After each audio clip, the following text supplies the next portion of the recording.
we got drama in LA. We got drama in LA. There will be a trade between James Harden and the Los Angeles Clippers. They are currently working on a deal right now. James Harden wants out. The Clippers mutually are agreeing to move on from James Harden, and they are working to find a partner in a new location for James Harden to go to. Fellas, we have a lot to talk about because there are a lot of teams that James Harden could help or ruin, but he's going to be on a new team, and we have to talk about this. The front runners for the team, well, the front runner for where James Harden is going to go has been rumored to be the Cleveland Cavaliers for Darius Garland. So let's start there, and we have so much more to cover, but this is why you got to love basketball. This is why you got to love the NBA. This is why you got to love the trade deadline week, and this is why you got to love the panel, because we're going to talk about it right now. Let's get into it, fellas. I mean, this is the drama, right? Like Dennis Schroeder getting traded. This is a staple of every single trade deadline. James Harden gets snubbed from the All-Star team, demands a trade. That happens. It is important to realize, though, the CBA stuff about this. It's very important. The money always matters. Always. Number one, because the bird rights were used on the re-signing, and because the re-signing was a 1+1, he does have what is called an implied no trade clause. He can effectively veto any trade, which means he has to sign off on any trade. So it's a done deal. That's interesting. He ain't going to the Pelicans. He ain't going to the Raptors. He ain't going anywhere he doesn't want to go.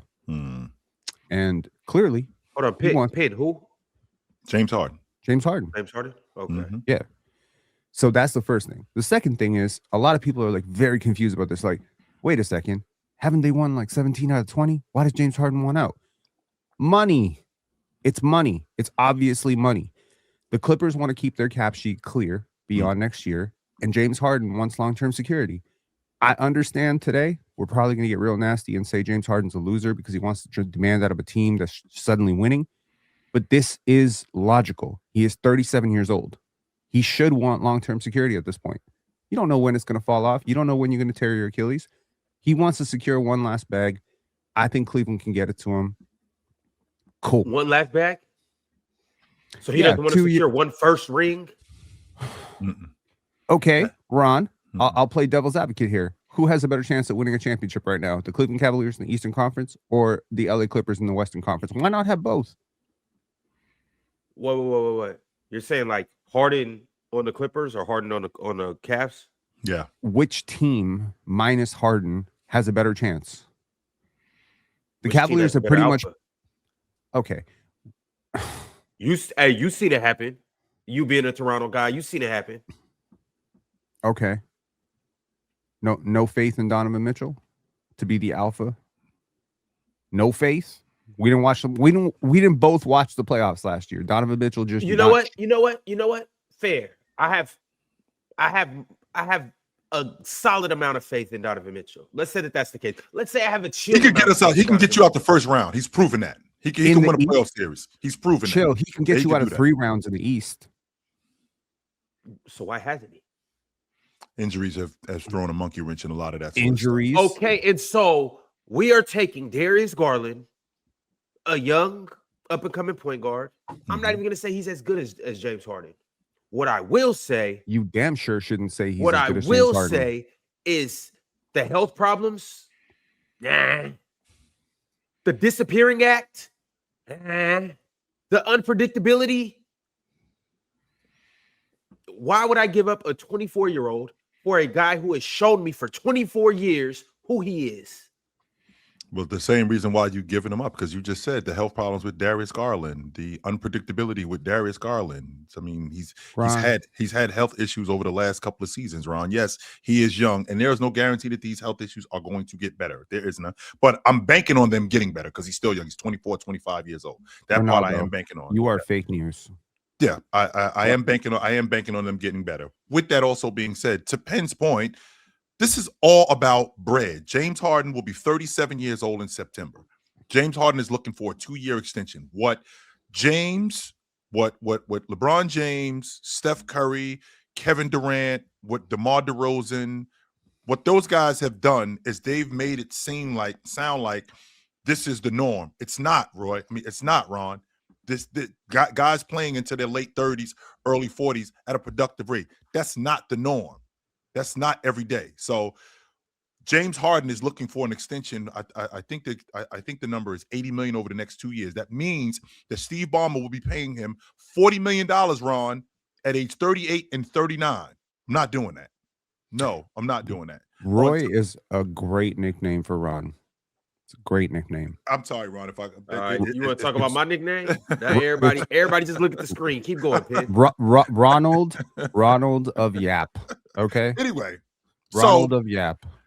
If I'm being honest about this whole thing, I'm not just stopping with once I move off of James Harden, I am picking up, and you guys roast me for this, but I'm picking up the telephone and I'm checking the league's temperature on Kawhi Leonard. I want to know how people feel about him. I want to know what's going on. I want to know how teams are feeling, particularly contenders. I want to know because I feel like the James Harden, Kawhi Leonard era, I think it's over. I think we're done here. So because of that, I want to find out what I can get for him because I essentially have to start over. Because if I'm losing, I watched that Clipper game last night between them and Philly. That team is not good without James Harden. Your primary ball handler, your distributor, your playmaker, the guy who gets paint touches, the guy who gets everybody else involved in the game, the guy who also gets buckets, who can still score it at a really good level, who can still get to the rim, still knock down the mid-range. But the most important part is getting everybody else involved in the offense. You don't have that without James Harden on the floor. That you get zero from those other guys. Now what I got Kawhi Leonard being my primary bucket getter and hoping that he can find another guy or somebody else for an open look. James Harden is basically guaranteeing that he can do that for you. With that also being said, Ron, I'm not interested in paying him I'm not interested in paying him $40 million over the course of the next 2 years. And that's what he's looking for. And that's what this is solely about. This is about him shoring up his future and see if he can get another bag before he's on his way out.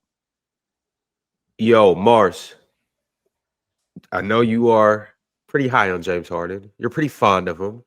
What are your thoughts on this situation? It was an interesting surprise. Watching the broadcast and Brian Scalabrine and them just start talking about James Harden to Cleveland. But I think he makes the Cavs better if he does go there. I think he makes them a better team.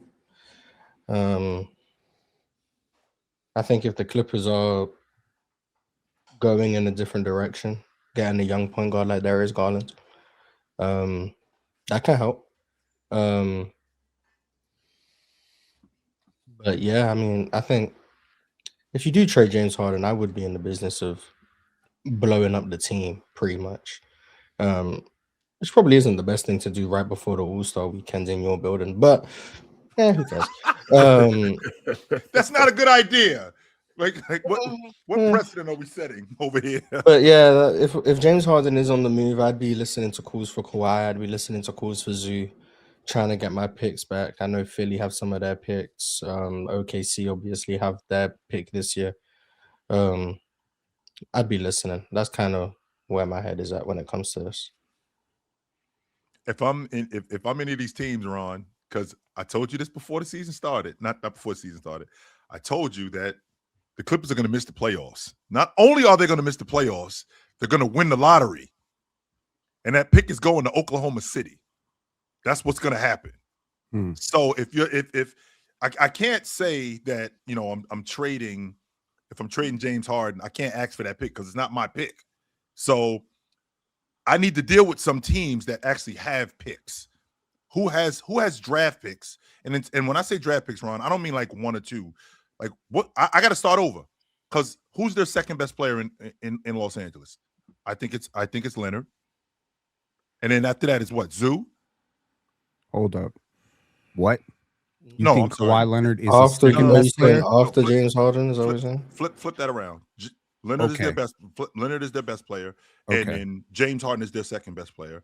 And these guys are a little long in the tooth. And then Zubac. So Zubac, the Celtics have already inquired about Simons for Zubac, and I don't think that there's anybody that's giving you a starting a 5-man for Anthony Simons. I don't think anybody's doing that. So with that being said, you have to check the league's temperature on Zubac. I think the place is Houston.